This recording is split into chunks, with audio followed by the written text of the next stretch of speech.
पुढे चंद्रपूरकडे चंद्रपूरमध्ये पेट्रोल टँकरला ऐन वर्दळीच्या रस्त्यावरती आग लागली आहे। मात्र टँकर चालकानं तातडीनं अग्निशमन यंत्र वापरून ही लागलेली आग नियंत्रणात आणली।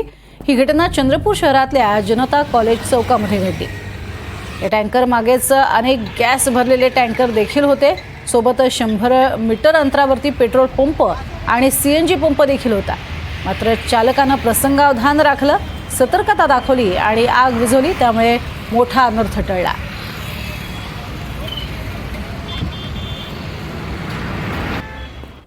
वसई विरार शहर महानगरपालिकेचा मंजूर विकास आराखड्यामधील आरक्षणामध्ये बदल करण्याचा डाव फसलाय।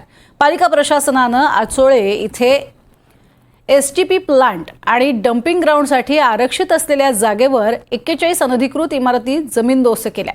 यावेळेला रहिवाशांना बेघर करून हेच आरक्षण बदलून सदर आरक्षण गासगाव इथे देण्याचा प्रस्ताव पालिकेचा होता। मात्र आता हा प्रस्ताव बासनात गुंडाळून ठेवण्याची वेळ अखेर महापालिकेवर आली आहे।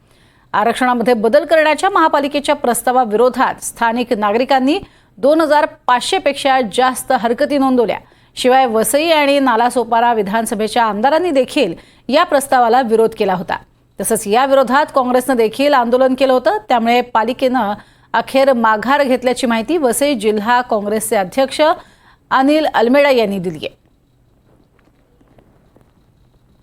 आंदोलन आमचे हर्षवर्धन संगपाळ यांच्या आदेशानुसार सर्व नागरी सुविधा ज्या आहेत त्या अपुरेशा सुविधाच्या विरोधात आपण आंदोलन करत आहोत। वसईमध्ये प्रामुख्याने 41 बिल्डिंग पाडल्या, कार्यवाही झाली, तिकडे डम्पिंग ग्राउंड होतं ते देखील वस्तीमध्ये आहे। आता देखील जे डम्पिंग ग्राउंड शिफ्ट केलेलं आहे ते सनसिटीमध्ये शिफ्ट केलेलं आहे। त्याच्या बाजूला गाव आहे, त्यांना फार मोठा त्रास होणार आहे। आपल्याला माहिती आहे आता डम्पिंग ग्राउंड गोकिवरा गावाच्या बाजूला आहे, तिकडे फार मोठा त्रास त्या लोकांना, स्थानिक लोकांना होत आहे। हे वस्तीच्या बाहेर गेलं पाहिजे।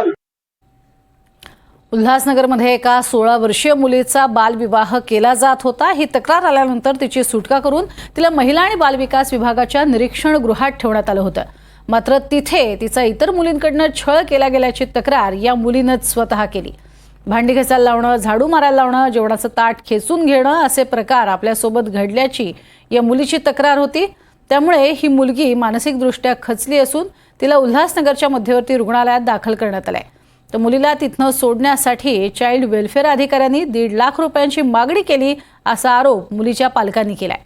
दरम्यान चाइल्ड वेलफेअर अधिकाऱ्यांनी मात्र पालकांचे हे सगळे आरोप फेटाळून लावलेत। पालकांकडून आमच्यावर राजकीय दबाव टाकला जातोय असा प्रत्यारोप त्यांनी केलाय।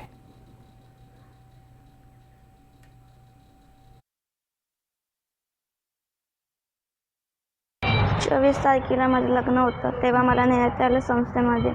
तिथून त्या लोकांनी सांगितलं, तिकडे टाकलं, मला संस्थेमध्ये टाकल्यानंतर ते लोकांनी मला खूप काम करायला लावलं। भांडे बिंडे घासायचे, किचन पुसायचं, हॉल पुरा झाडायचा, ऑफिस पुसायचं, पुरं ते पाणी भरायचं, एवढं मोठं टाके उचलायला लावायच्या।